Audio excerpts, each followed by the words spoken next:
Il y a des films qu'on regarde et il y a des films qu'on traverse, comme une pièce remplie d'encens où chaque geste laisse une trace dans l'air.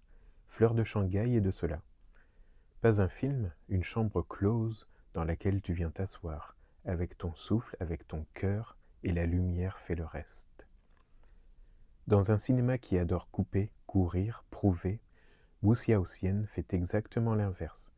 Il retire tout ce qui dépasse, il épure, il condense.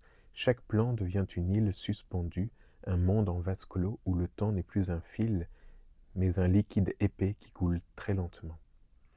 Le spectateur n'a pas seulement le temps de regarder, il a le temps de sentir. Tu l'as vu, le film ne coupe presque jamais. Chaque scène est un long plan qui dure autant qu'une bougie. Pas pour faire joli, pas pour faire auteur, mais parce que dans ces maisons fleurs, chaque conversation est une cérémonie, chaque geste est un contrat, chaque regard est un mensonge qui tremble. HHH filme comme si couper était un péché, comme si chaque transition devait être vécue, digérée, comme la fumée d'une opium-lampe qui met 10 secondes à se disperser. Dans Fleur de Shanghai, la lumière ne vient pas d'en haut, elle flotte, elle circule, elle danse, elle touche les visages comme une main amoureuse mais fatiguée. Le jaune des lampes à huile, le rouge du lac, le vert sombre des tentures, tout respire au même rythme lent, lourd, sensuel. Et surtout, la lumière est piégée, elle n'a pas de sortie. Elle reste enfermée comme les personnages, comme leur destin, comme leur désir. La lumière de Wu Xiaoxian, c'est un piège doré, et les personnages sont si magnifiques dans ce piège que tu oublies de respirer. Regarde bien, écoute bien, il n'y a presque jamais de musique qui raconte. Le son est étouffé, mat, noyé, comme s'il venait d'une autre pièce.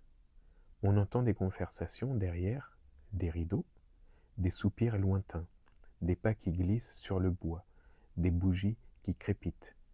C'est un film où la violence ne se montre jamais mais s'entend, dans le froissement d'une manche, dans la lenteur d'un bol qu'on repose, dans un souffle qui tremble un peu trop longtemps. C'est un film où le son a honte, et c'est bouleversant. Les femmes sont splendides, les hommes sont splendides, mais rien n'est érotique, tout est retenu, glacé, comme un amour qu'on œuvre à étouffer. Les mouvements sont lents, précis, millimétrés, personne ne bouge pour rien, personne ne sourit pour rien, personne ne s'énerve pour rien. Les personnages semblent vivre en dedans, toujours, comme si on filmait des fantômes habillés, en soi, glissant d'une pièce à l'autre, sans jamais sortir du rêve. Le film parle d'amour, oui, mais d'un amour impossible à vivre, écrasé par les règles, les contrats, l'argent, la hiérarchie. C'est un film où les passions sont brûlantes, mais où tout, absolument tout, est fait pour que personne ne puisse les vivre pleinement. Alors les sentiments se tordent, s'abîment, s'éteignent. Le film devient une chambre close où l'amour meurt très lentement.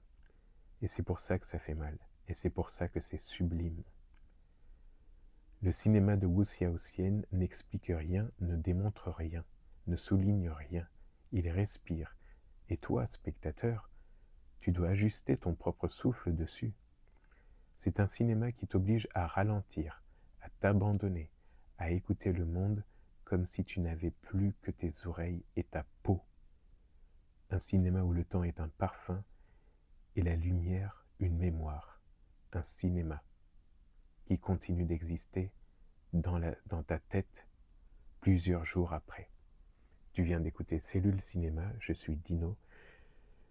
N'hésite pas à liker, à commenter, commente surtout, ça m'aide. Abonne-toi. J'ai un Tipeee, tu tapes Cellule Cinéma sur Tipeee. Je te dis à la prochaine analyse. D'ici là, reste bien connecté, tends l'oreille et affûte ton regard. Affûte ton regard et regarde autrement.